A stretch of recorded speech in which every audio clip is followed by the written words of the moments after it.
Bom dia a todos. Hoje eu gostaria de dar sequência, sobre a natureza da dependência emocional.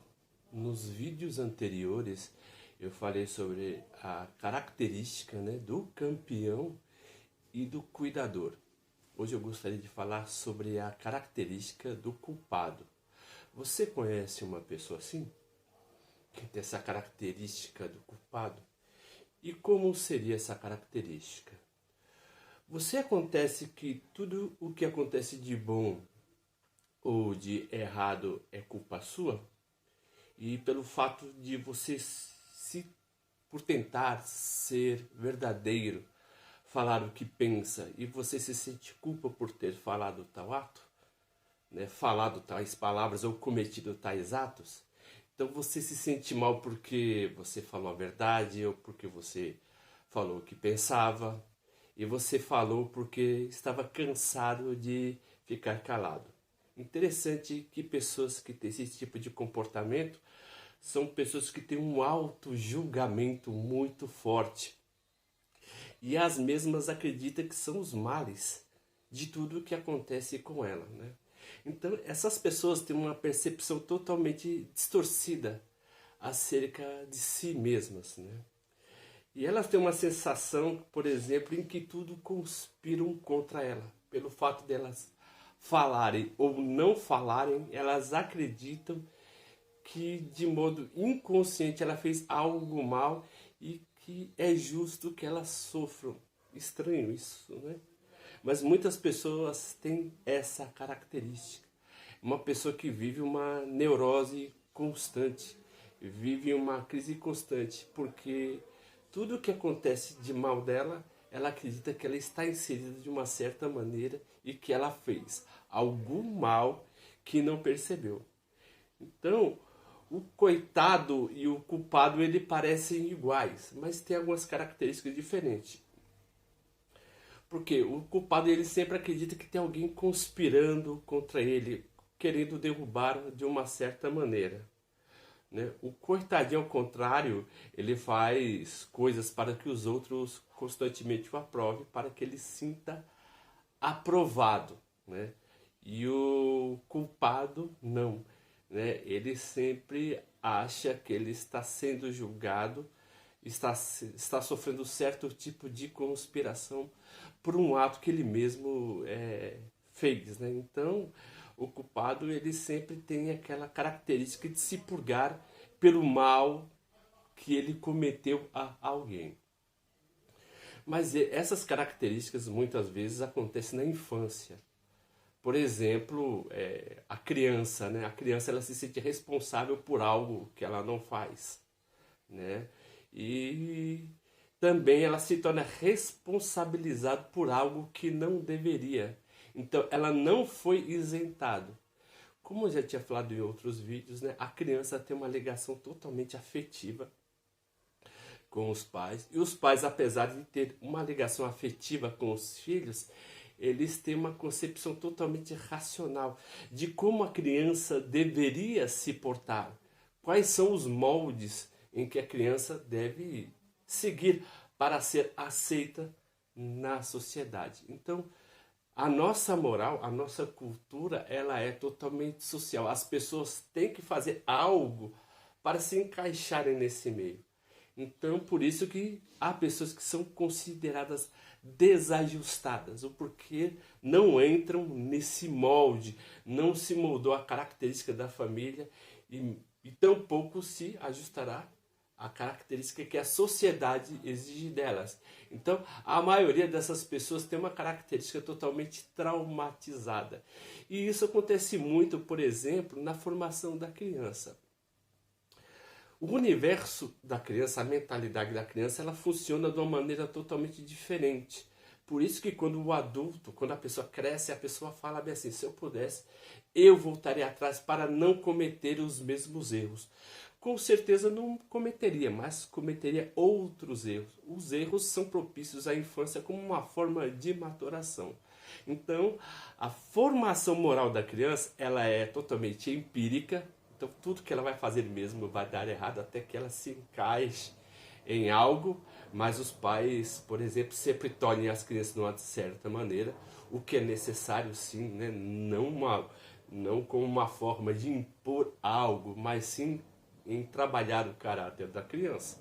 Mas a formação da criança é sempre empírica, se baseia sempre em acertos e erros e também depende da aprovação dos pais. Então, tudo o que a criança faz é, de uma certa maneira, querer retribuir aos pais, né, o amor que os pais sentem por ela. Então, a sua relação com o pai é estritamente, na verdade, afetiva.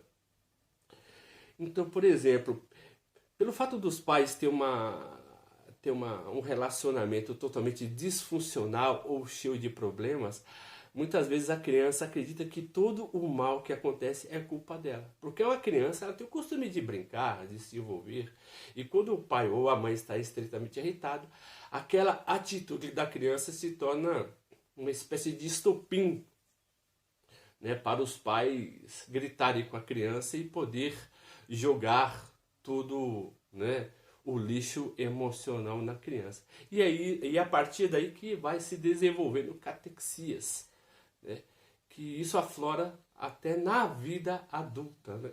Então, a parte inconsciente do adulto é uma parte infantil que não foi totalmente resolvida. Então, há constelações de sentimentos que aparecem mediante gatilhos.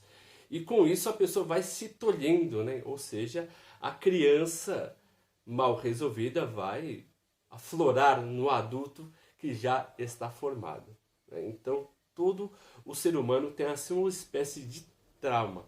Não há ninguém que não tenha trauma no nosso curto espaço de vida aqui na Terra. Interessante que se uma criança não tem nenhum trauma na sua infância, quando ela vai florescer como um adulto, ela se torna um adulto tipicamente infantil que não sabe lidar com as adversidades da vida.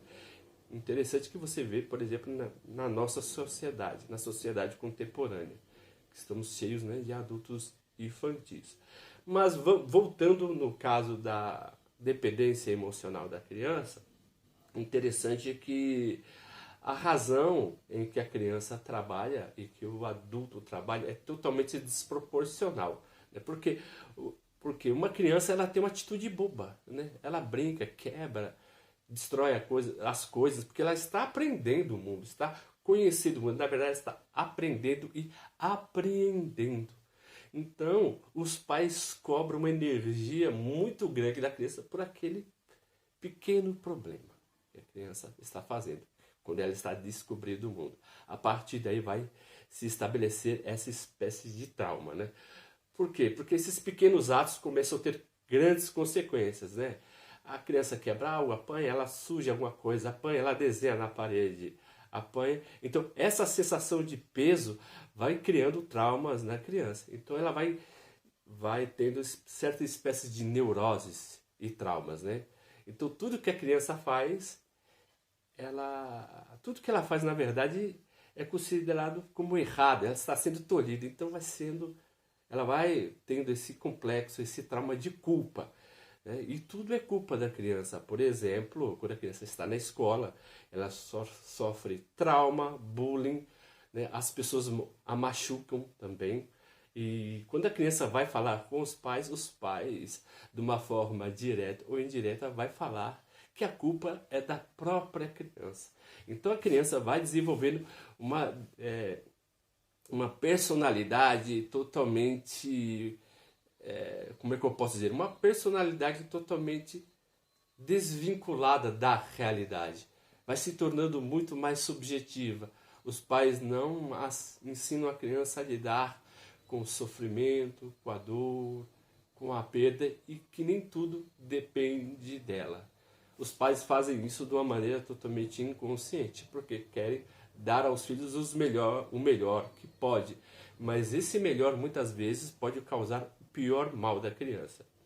Interessante que uma criança, quando ela vai sofrendo traumas e bullying na escola, ela tem medo de falar com os pais, porque ela tem medo que pode agravar a situação em casa, visto que a situação em casa já é meio disfuncional. Então a criança, depois de um certo tempo, né, a partir dos 6 anos que a sua concepção de caráter, né, e de personalidade já está um pouco mais desenvolvida. Então a criança, para ser amada, ela precisa ser castigada ou fazer algo para compensar aquele erro. Sabe aquela mania que a pessoa tem de ficar pedindo desculpas para qualquer coisa que faça? Então, isso está em uma característica. Por quê? Porque ela tem a necessidade de receber esse mérito. Mas quando esse mérito, pelo seu ato de bondade, não vem, ela começa a cometer um ato totalmente masoquista, né? Começa a sofrer, né? Como se fosse uma espécie de purgação dessa dor. Interessante que as pessoas, depois de um certo tempo, começam a sentir até mesmo prazer nesse sentimento. E essa sensação que fomenta no imaginário da criança, né, que vai sendo parte da sua constituição psíquica, quando ela cresce, né, essas forças que tolheram, né, formaram a personalidade dela, ela vai transferir para o trabalho, para uma relação amorosa, né, para amigos e para outras pessoas em volta, né? Porque é interessante que ela sempre vai pedir desculpa para essas pessoas por um pretenso mal que ela fez, do qual esse mal é apenas imaginário. Interessante que ela também não acredita que é digna de ser amada, porque a visão que ela tem sobre si foi uma visão que os pais colocaram sobre ela, e essa visão deu uma sensação na criança muito desagradável. Então, o que ela vai fazer? Ela vai se identificar com esses sentimentos, como se esses sentimentos fizessem parte do caráter dela. Então, quando ela se sente bem, ela acha estranho, porque a mesma pessoa até chega a pensar, não é possível que coisas boas aconteçam comigo. De uma certa maneira vai dar cagada, vai acontecer algo errado. Então ela sempre procura alguma espécie de culpa para poder até mesmo se torturar, na verdade, e não ser digno daquela benesse. Então ela sempre tenta fazer algo para quê? Para ocupar esse sentimento de dor que ela sente. Então o culpado, ele não se sente digno de ser amado, desejado, elogiado e até mesmo cortejado. Por quê? Porque ela tem essa crença limitante, né, que nasceu, né, e se desenvolveu na sua infância. Há uma diferença, por exemplo, entre o cuidador e o culpado. O cuidador, né, que eu falei até em outros vídeos, se vocês tiverem interesse, pode até olhar, que começa a ter um certo tipo de concatenação para poder entender os 5 perfis dentro do ramo da dependência emocional. O cuidador, ele cuida por senso de responsabilidade. Ele cuida porque ele tem essa necessidade de cuidar para ser até mesmo aprovado como sendo aceito, né? Para cobrir aquele mal que ele fez. Mas não é um mal diferente do culpado. Por exemplo, o cuidador faz porque ele quer ser elogiado constantemente e ter um senso de utilidade. O culpado, ele cuida por um senso de compensação e perdão para aliviar a culpa. Então, essa é a característica do culpado. Por exemplo, não teve uma infância muito boa, né? Ou então, sabe, teve alguns problemas com os pais. E essas pessoas, por não se perdoarem, ela quer fazer algo para o outro para se purificar. Ela não culpa a si mesma, a pessoa não dá liberdade para se desculpar. Ela sempre vai poder terceirizar ao outro, né? Querendo, por exemplo, que o outro a perdoe pelo mal que ela fez. Então ela sempre está vinculada ao terceiro para a afirmação de si. Ela não se volta para si para achar, por exemplo, a cura, né? Que ela tanto almeja. Um dos princípios da cura, né, e um dos métodos até mesmo difícil, é poder se perdoar, né?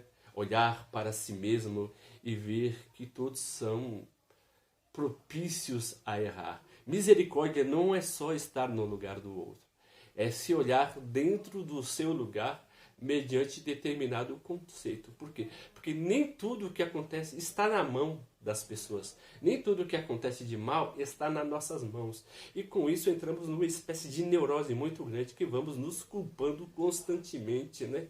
E nos minando mais e mais. Inclusive, a pessoa começa a ter um ódio tão grande de si mesmo que ela usa isso para poder se corroer.